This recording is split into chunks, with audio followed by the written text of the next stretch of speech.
Hello and welcome everyone. Agriculture student आप सभी को प्रकाश एग्री कोचिंग यूट्यूब चैनल पे स्वागत है। एग्रीकल्चर स्टूडेंट वीडियो के इस सेशन में आज हम बात करने वाले हैं कि UP cadet entrance exam qualify करने के बाद काउंसलिंग के समय कौन कौन सा इम्पोर्टेंट डॉक्यूमेंट लगता है। ठीक है। जैसे कि आप सभी जानते हैं कि जब हम यूपी कैडेट का एग्ज़ाम जब क्वालिफाई कर लेते हैं तो सबसे जो इम्पोर्टेंट रोल होता है वो काउंसलिंग का होता है।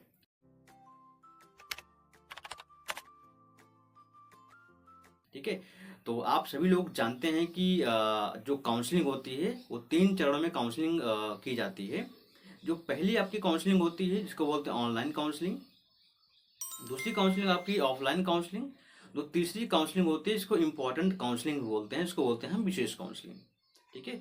तो इन सब चीज़ों के बारे में आज हम आपके साथ प्रॉपर डिस्कस करने वाला हूँ। इससे पहले आप वीडियो को देख रहे हैं, वीडियो को लाइक कमेंट और सब्सक्राइब जरूर करिएगा चैनल को। तो जैसे कि अगर आपको बीएससी के लिए अगर किसी उत्तर प्रदेश एग्रीकल्चर यूनिवर्सिटी से अगर आप अपना बीएससी करना चाहते हैं तो जैसे कि आप सभी लोग जानते हैं इससे पहले आपको एंट्रेंस एग्जाम क्वालिफाई करना पड़ता है। ठीक है ना। तो जैसे ही आप एंट्रेंस एग्जाम क्वालिफाई करते हैं तो बारी आती है आपकी काउंसलिंग की, है ना। तो ऐसे बहुत सारे जो एग्रीकल्चर स्टूडेंट हैं वो पूछते हैं कि हमें काउंसलिंग कराते समय कौन कौन से डॉक्यूमेंट के रिक्वायरमेंट पड़ने वाली है। तो आज इसी वीडियो में हम ये सब कुछ के बारे में इसी बारे में हमको बताने वाले हैं। तो जैसे कि अगर आप बीएससी काउंसलिंग करा रहे हैं तो बीएससी के लिए कौन कौन सा डॉक्यूमेंट लगता है। अगर आप किसी प्राइवेट कॉलेज से बीएससी कर लिए हैं तो अगर आप एमएससी करना चाहते हैं एग्रीकल्चर किसी कॉलेज से, एग्रीकल्चर यूनिवर्सिटी से, तो उस समय एमएससी में काउंसलिंग कराते समय कौन कौन सा डॉक्यूमेंट आपको देना पड़ेगा। क्योंकि कैसे ऐसे बहुत सारे डॉक्यूमेंट होते हैं जो आप तुरंत काउंसलिंग के समय आप कलेक्ट कर सकते हैं, लेकिन कुछ डॉक्यूमेंट ऐसे होते हैं जो आपको थोड़ा कलेक्ट करने में थोड़ा आपको टाइम लग सकता है ना।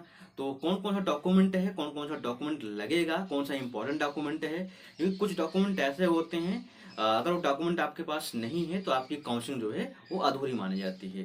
तो वीडियो को एंड तक आप लोग जरूर देखिएगा, बहुत इंपॉर्टेंट जानकारी मैं आपको देने वाला हूँ। ठीक है। तो जैसे कि अगर आपने 2025 की बात कर रहा हूँ, 2025 की बात हो चाहे 2024 की बात रही हो या चाहे 2026 की बात रही हो, काउंसलिंग के समय जो डॉक्यूमेंट लगता है वो किसी चाल भी चेंजेस वहाँ पे नहीं होता है। ठीक है ना। ऐसे यूपी कैट का कहना है। तो आज हम आपको पूरी तरीके से आपको जो आपके माइंड में जो डाउट्स चलते रहते हैं कि मुझे किस प्रकार का डॉक्यूमेंट चाहिए, फोटो किस तरीके से चाहिए, वो सारी चीज़ें मैं बताने वाला हूँ। तो पहला चीज आप नोट कर लीजिएगा, आपने एक डायरी में नोट कर लीजिएगा ताकि आपको काउंसलिंग के समय कौन कौन डॉक्यूमेंट रेडी करना पड़ेगा ताकि आपको दिक्कत ना हो। तो तो आपको ध्यान इस बात को रखना है कि अगर आप बीएससी के लिए काउंसलिंग करा रहे हैं तो कुछ डॉक्यूमेंट होते हैं जो इंपॉर्टेंट होते हैं। पहला आप लिखिए, आप नोट कर लीजिएगा कि अगर आप बीएससी के लिए काउंसलिंग जब भी कराएंगे एग्रीकल्चर यूनिवर्सिटी में, क्योंकि आप सभी को पता है, मैंने आपको बता भी दिया कि ऑनलाइन काउंसलिंग, ऑफलाइन काउंसलिंग और विशेष काउंसलिंग, है ना। तो आप पहला डॉक्यूमेंट लिख लीजिए जो हाई स्कूल का अंक प्रमाण पत्र, यानी हाई स्कूल का जो आपके पास सर्टिफिकेट होगा वो आपका डॉक्यूमेंट लगेगा। कुल मिलाकर के आपका 11 से 12 डॉक्यूमेंट की आपको आवश्यकता पड़ती है काउंसलिंग के समय। ठीक है। फोटो भी आपको कम से कम 10 से 12 फोटो आपको वहाँ पे रेडी कर लेना है काउंसलिंग के पहले पहले। ठीक है। तो पहला आप लिख लीजिए हाई स्कूल का अंक प्रमाण पत्र, दूसरा आपका इंटरमीडिएट का अंक प्रमाण पत्र, तीसरा आपका है उत्तर प्रदेश राज्य का सामान्य निवास प्रमाण पत्र। ठीक है। चौथा आपका है जाति प्रमाण पत्र केवल ओबीसी एससी एसटी अभ्यर्थियों के लिए। ठीक है। और आपका जो पांचवा है आधार कार्ड। छठवा आपका है कि आर्थिक रूप से कमजोर वर्ग ईडब्ल्यूएस का प्रमाण पत्र यदि लागू हो तो। ठीक है। नेक्स्ट है खेल प्रमाण पत्र, अगर आप खेल से संबंधित कोई चीज कर रखे हैं तो उसका सर्टिफिकेट आपको देना पे वहां पे आपके लिए अनिवार्य होता है। ठीक है। तो ये सारी चीजें हैं यदि लागू हो तो। ठीक है ना। इसके लिए आपका जो ट्रांसफर प्रमाण पत्र यानी इसको बोलते हैं माइग्रेशन। ठीक है। माइग्रेशन प्रमाण पत्र भी ये भी इंपॉर्टेंट है। ठीक है। नेक्स्ट आपका है अन्य उप श्रेणी प्रमाण पत्र केवल पीडब्ल्यूडी एफएफ और डीपीयूई अभ्यर्थियों के लिए। ठीक है। नेक्स्ट आपका है, पिछले शिक्षण संस्थान से उत्तीर्ण होने की उपरांत 3 महीनों से ज्यादा समयावधि व्यतीत होने का जो हल्फनामा बनता है, आपको हल्फनामा भी वहां पे आपको काउंसलिंग के समय देना पड़ेगा। ठीक है। इसके बाद आपका आता है चरित्र प्रमाण पत्र। चरित्र प्रमाण पत्र क्या होता है आपका, ये अनिवार्य होता है काउंसलिंग के समय। ठीक है। ये ये सारे जो डॉक्यूमेंट रहे, ये बीएससी काउंसलिंग के समय जब आप काउंसलिंग कराओगे तो ये आपको वहाँ पे आपको आवश्यकता पड़ने वाली है। ठीक है। अब बहुत सारे लोग होते हैं कि पूछते हैं कि काउंसलिंग की मुझे कैसे पता चलेगा। देखिए, जब भी आप फॉर्म को फिल कर रहे होंगे तो उस समय जो आपने एक्टिव मोबाइल नंबर या एक्टिव ईमेल आईडी दिया होगा उस समय, तो आपके एक्टिव ईमेल आईडी पर ही काउंसलिंग किस तारीख को है, काउंसलिंग कितने बजे से है, वो सारा की सारी जो इन्फॉर्मेशन होगी आपको ईमेल आईडी पर ही प्राप्त हो जाएगी। ठीक है। तो ये चीजें हैं आपको जो काउंसलिंग के समय डॉक्यूमेंट आपको यहाँ पे सबमिट करना पड़ता है। ठीक है। अब हम नेक्स्ट बात करते हैं कि अगर आपने किसी प्राइवेट कॉलेज से बीएससी फाइनल कर लिए हैं, आप काउंसलिंग कराना चाहते हैं यूपी कैटेगरी में एमएससी के लिए, एमएससी एग्रीकल्चर के लिए, तो आपके कौन कौन से डॉक्यूमेंट आपकी आवश्यकता पड़ती है। देखिए, जैसे मान लीजिए आपने बीएससी किसी प्राइवेट कॉलेज से पास कर लिए हैं। ठीक है। तो काउंसलिंग के समय कुछ डॉक्यूमेंट ऐसे होते हैं जो आप तुरंत क्या करते हैं, उनका कलेक्शन कर लेते हैं। लेकिन कुछ डॉक्यूमेंट ऐसे होते हैं जो आपको कलेक्शन करने में ही 1.5 से 2 महीने आपको लग जाते हैं। तो इससे पहले ये वीडियो, अगर वीडियो को देख रहे हैं तो अभी से ही जो चीज़ मैं बताने वाला हूँ इसको आप लोग ऑनलाइन जरूर कर दिए, ताकि काउंसलिंग के पहले पहले आपके पास वो डॉक्यूमेंट प्राप्त हो जाए। ठीक है।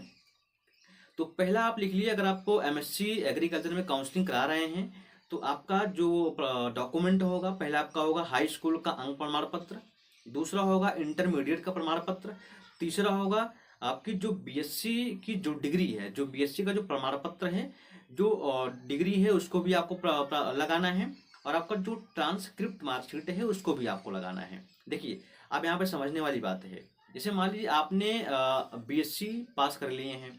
ठीक है।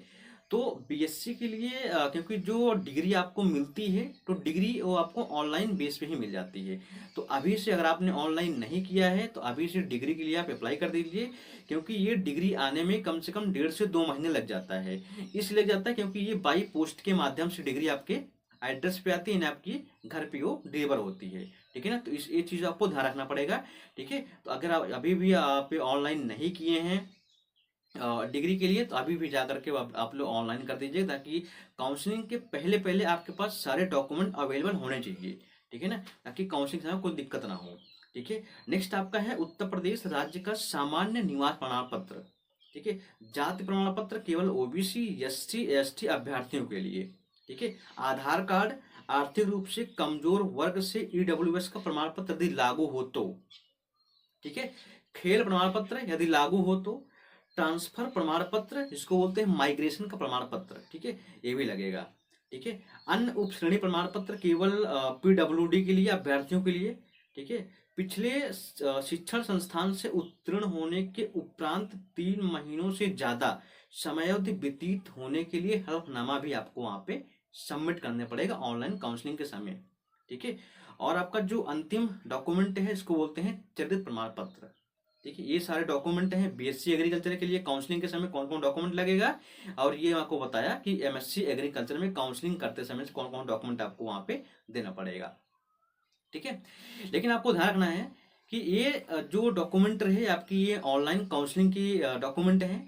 अब बात करते हैं नेक्स्ट की जो ऑफलाइन काउंसलिंग होती है। देखिए, ऑफलाइन काउंसलिंग के समय कुछ डॉक्यूमेंट, सारे डॉक्यूमेंट यही रहेंगे, लेकिन कुछ डॉक्यूमेंट इसमें से अलग होते हैं। जैसे आपको जब आपने यूपी कैट का फॉर्म फिल किया होगा, तो जब आप ऑनलाइन जब आप ऑफलाइन काउंसलिंग कराने के लिए वहाँ पे जाओगे यूनिवर्सिटी में, ठीक है ना, जिस भी यूनिवर्सिटी में आपका कराना चाहते हो, तो उस समय क्या होगा कि आपको जो एप्लीकेशन फॉर्म है, जो आपने यूपी कैट का जो फॉर्म भरा था, उसको आपको ले जाने की वहाँ पे आवश्यकता पड़ेगी, और आपका प्लस जो आपका एडमिट कार्ड है वो भी आपको काउंसलिंग के समय आपको ले जाना पड़ेगा ऑफलाइन काउंसलिंग में।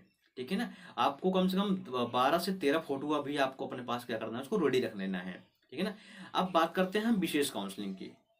देखिए, विशेष काउंसलिंग में भी जो डॉक्यूमेंट मैंने आपको बताए, यही सारे डॉक्यूमेंट आपके विशेष काउंसलिंग में भी लगने वाले हैं।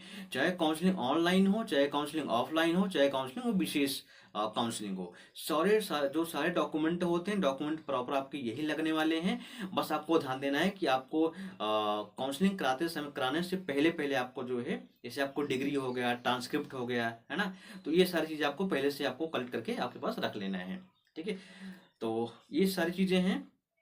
आप देखिए, बहुत सारे लोग होते हैं कि देखिए, अगर आपको ऑनलाइन काउंसलिंग के समय कोई भी दिक्कत आ रही है तो कमेंट बॉक्स में अपना नंबर आप डाल दीजिएगा हमसे, या फिर हमारे, जब भी आप यूट्यूब चैनल को आप जब विजिट करेंगे तो हमारा वहाँ पे फ़ोन नंबर का आपका वहाँ पे पड़ा हुआ है। आप मुझे जब भी कांटेक्ट करेंगे, मैं आपके साथ में जो है डेफिनेटली मैं आपकी हेल्प ज़रूर करूँगा।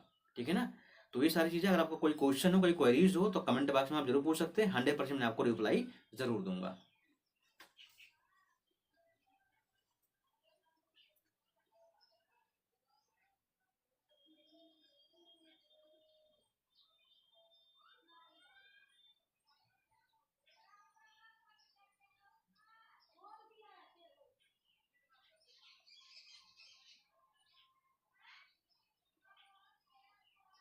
ठीक है, तो ये सारी चीज़ें हैं। इससे पहले मैंने आपको सारी जानकारी दे दिया है। कैसा लगा वीडियो, आप लोग कमेंट बॉक्स में ज़रूर बताइएगा। मिलते हैं नेक्स्ट वीडियो, तब तक के लिए आपको thank you so much, all the best.